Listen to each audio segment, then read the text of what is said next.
ಗೊತ್ತಿಲ್ಲದೆ ಇರುವಂಥದ್ದು ನನಗೆ ಮಾತ್ರ ಹೇಗೆ ಗೊತ್ತಾಗುತ್ತೆ? ಅವ್ರು ಅದನ್ನೇ ಹೇಳ್ತಾ ಇದ್ರು, ಇವ್ರದೇ ಸರಿ ಇವ್ರದೇ ತಪ್ಪು ಅಂತ ನಾನು ಹೇಳ್ತಾ ಇಲ್ಲ. ಇನ್ನೂ ಗೊತ್ತಿಲ್ಲ, ಯಾರು ಅಂತ ಗೊತ್ತಿದ್ರೆ ಅವ್ರಿಗೆ ಶಿಕ್ಷೆ ಆಗಬೇಕು ಅಂತ ಅವ್ರು ಹೇಳ್ತಾ ಇದ್ರು.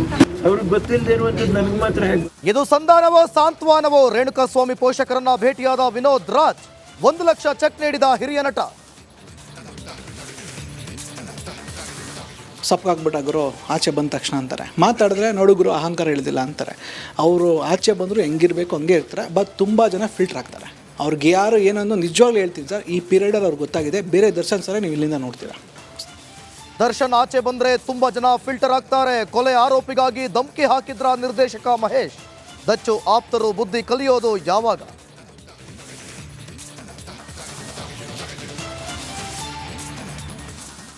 ಬಿಜೆಪಿ ಮೂಡ ಅಸ್ತ್ರಕ್ಕೆ ಸಿಎಂ ತಿರುಗೇಟು. ಮೂಡ ನಿವೇಶನದ ಸಂಪೂರ್ಣ ದಾಖಲೆ ಬಿಚ್ಚಿಟ್ಟ ಮುಖ್ಯಮಂತ್ರಿ. ವಿಪಕ್ಷ ನಾಯಕರಿಗೆ ತಿರುಗೇಟು ಗುದ್ದು.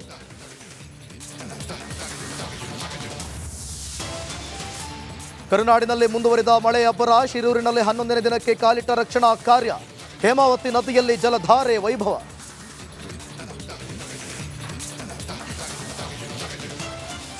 ದೇಶದಾದ್ಯಂತ ಕಾರ್ಗಿಲ್ ವಿಜಯೋತ್ಸವ. ದ್ರಾಸ್ನಲ್ಲಿರುವ ಯುದ್ಧ ಸ್ಮಾರಕಕ್ಕೆ ನಮೋ ನಮನ. ಪಾಕ್ಗೆ ಮಾತಿನಲ್ಲಿ ತ್ರಿವಿತ. ವಿಪಕ್ಷಗಳಿಗೆ ಮೋದಿ ಚಾಟಿ.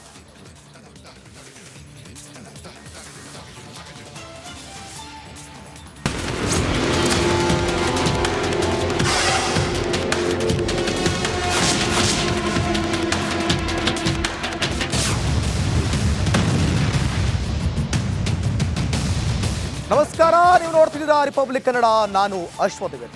ಇದೇನು ರಾಜಿ ಸಂಧಾನವೋ ಅಥವಾ ಈ ಒಂದು ಭೇಟಿ ಸಾಂತ್ವನವೋ ಅನ್ನುವಂಥ ಕುತೂಹಲ ಇದೆ.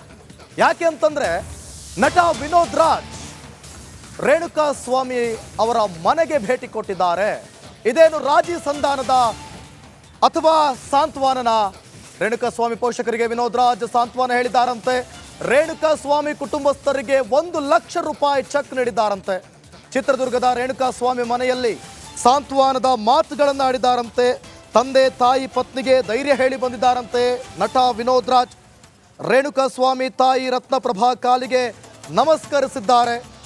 ವಿನೋದ್ ಚೆಕ್ ನೀಡುತ್ತಿದ್ದಂತೆ ರೇಣುಕಾಸ್ವಾಮಿ ಕುಟುಂಬ ಕಣ್ಣೀರಿಟ್ಟಿದ್ದಾರಂತೆ. ದೃಶ್ಯದಲ್ಲೂ ಕೂಡ ಗಮನಿಸ್ತಾ ಇದ್ದೀರಿ.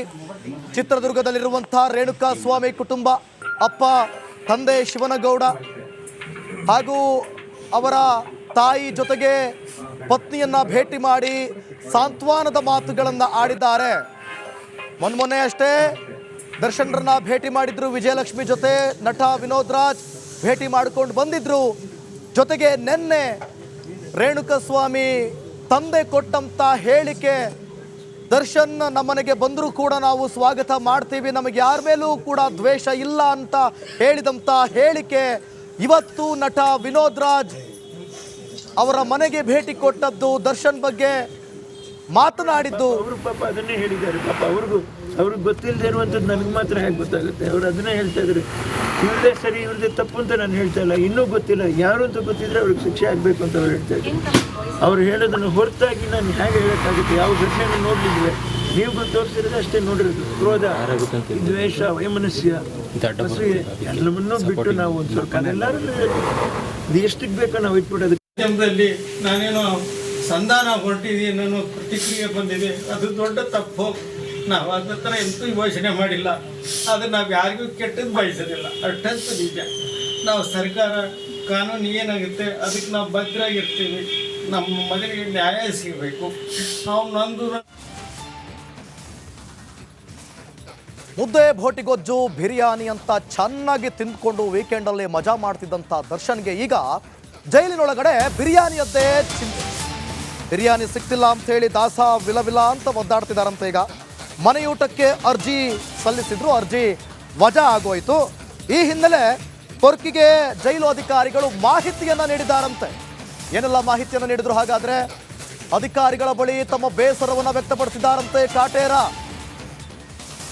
ನನಗೆ ಕೋರ್ಟ್ ಮನೆ ಊಟಕ್ಕೆ ಅವಕಾಶ ಕೊಡುತ್ತೆ, ಕೋರ್ಟ್ ಅವಕಾಶ ಕೊಡುತ್ತೆ ಎಂಬ ನಂಬಿಕೆಯಿಂದ ಇದ್ದೆ.